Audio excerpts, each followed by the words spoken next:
Assalamualaikum warahmatullahi wabarakatuh. Perkenalkan, nama saya Ahmad Yazid Bistomi. Di sini saya ingin mempresentasikan tentang pasar spesies langka, sebuah fokus kriminologi. Kejahatan transnasional, perdagangan ilegal spesies langka. Banyaknya flora dan fauna liar yang kian punah akibat aktivitas-aktivitas ilegal manusia. Selain perusakan habitat, spesies juga diburu secara ilegal, dipanen dan diangkut untuk dijual baik untuk konsumsi pribadi maupun demi keuntungan dalam struktur pasar ilegal internasional. Aktivitas ilegal dilakukan karena adanya kelangkaan ekstrim makanan di area tertentu. Akibatnya, flora dan fauna langka termasuk yang dilindungi oleh konservasi internasional dikorbankan demi kehidupan manusia. Punahnya spesies memiliki konsekuensi negatif jangka panjang terhadap ekosistem di seluruh dunia. Secara historis, laporan lembaga-lembaga konservasi telah memberikan banyak informasi berkenaan dengan kondisi buruk binatang liar dan tumbuhan langka. Meski aktivitas tersebut dikategorikan ilegal, topik mengenai hal ini masih belum menjadi salah satu hal penting atau perhatian dari kriminolog internasional.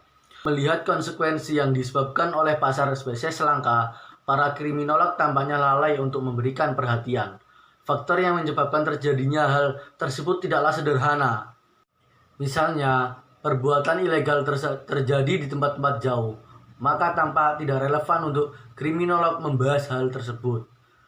Kriminolog tampaknya lebih tertarik pada isu-isu kriminal yang terjadi di negara-negara mereka sendiri dan enggan untuk masuk dalam kriminologi internasional, sehingga membiarkan kejahatan internasional terus tersebar luas dan para pelakunya tidak perlu merasa khawatir.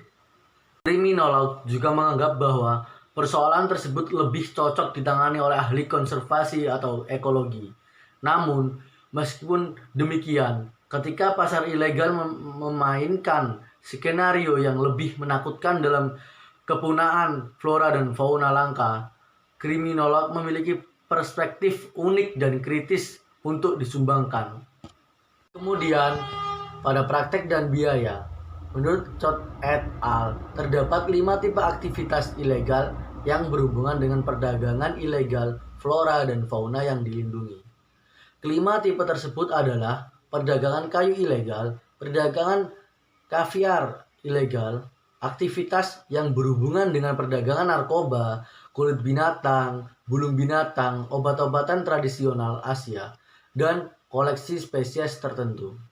Chot et al. Menyatakan bahwa kelima aktivitas tersebut memiliki kekhasan tersendiri dengan serangkaian pasar dan praktek yang sangat terorganisasi. Sementara, menurut Coltrane menyatakan bahwa seluruh rute perdagangan bersifat paralel, bukan hanya satu sama lain, namun juga dengan pasar ilegal lainnya. Menurut Zimmerman, perdagangan terhadap spesies langka berhubungan dengan aktivitas kejahatan terorganisasi, seperti perdagangan gelap senjata dan narkoba. Hal tersebut membutuhkan penelitian kriminologis terhadap bagaimana spesies langka beroperasi dan kemudian bagaimana untuk menguranginya. Prosesnya, spesies dibawa dari habitat aslinya atau negara asal ke konsumen akhir, yang jaraknya bisa didekat saja atau sampai ribuan mil. Proses antara penangkapan, pembunuhan, pemotongan, dan juga penjualan relatif disembunyikan. Contoh hewan yang diperdagangkan secara ilegal dan mempunyai efek yang besar terhadap perdagangan ilegal spesies langka adalah hewan harimau. Penelitian menunjukkan bahwa keuntungan yang berasal dari perdagangan gelap spesies langka hanya berada di tingkat kedua setelah perdagangan narkoba ilegal. Menurut Chot et al. Memperkirakan keuntungan perdagangan tersebut mencapai $159 Amerika Serikat berdasarkan nilai impor yang diumumkan. Sementara menurut Wildlife Unity London Metropolitan Police memperkirakan jumlah yang dihasilkan dari perdagangan tersebut mencapai $25 Amerika Serikat. Dan perdagangan spesies memiliki potensi keuntungan yang sangat tinggi. Hukum supply dan permintaan menyatakan bahwa semakin langka satu spesies, maka semakin tinggi harga jualnya. Semakin langka spesies yang diinginkan, semakin sulit untuk melacak lokasinya. Semakin sulit untuk melakukan pemburuan, pembedahan, dan pengangkutan yang akan meningkatkan biaya pada setiap rantai pasar ilegal.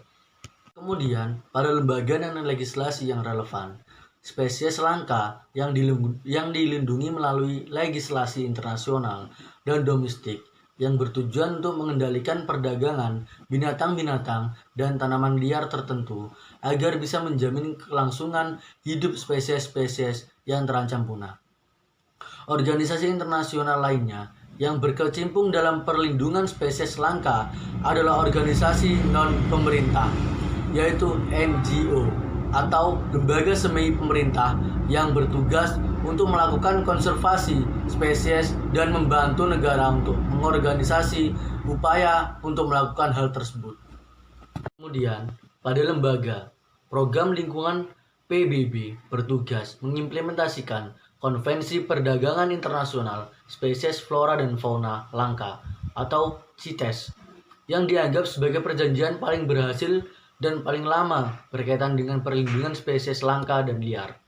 Selanjutnya, ada Traffic yang merupakan sebuah organisasi internasional yang memonitor perdagangan binatang liar di seluruh dunia. Tujuan utama organisasi ini adalah menjamin flora dan fauna liar tetap berada dalam level hidup dan terjaga. Organisasi tersebut juga bekerja untuk mengungkap aktivitas-aktivitas perdagangan ilegal. Kemudian, pada legislasi internasional, perjanjian internasional paling signifikan dalam persoalan perlindungan spesies langka adalah CITES yang berlaku mulai tahun 1975.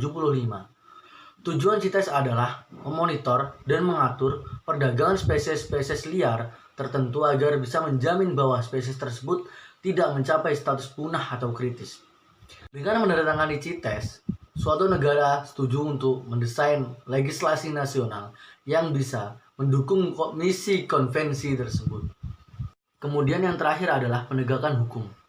Pendekatan dengan cara pengurangan pasar merupakan strategi pengurangan inovatif yang bertujuan mengurangi kejahatan-kejahatan alam liar dengan membuat lebih berisiko bagi orang-orang yang terlibat dalam rantai aktivitas ilegal tersebut.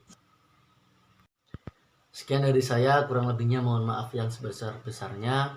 Assalamualaikum warahmatullahi wabarakatuh.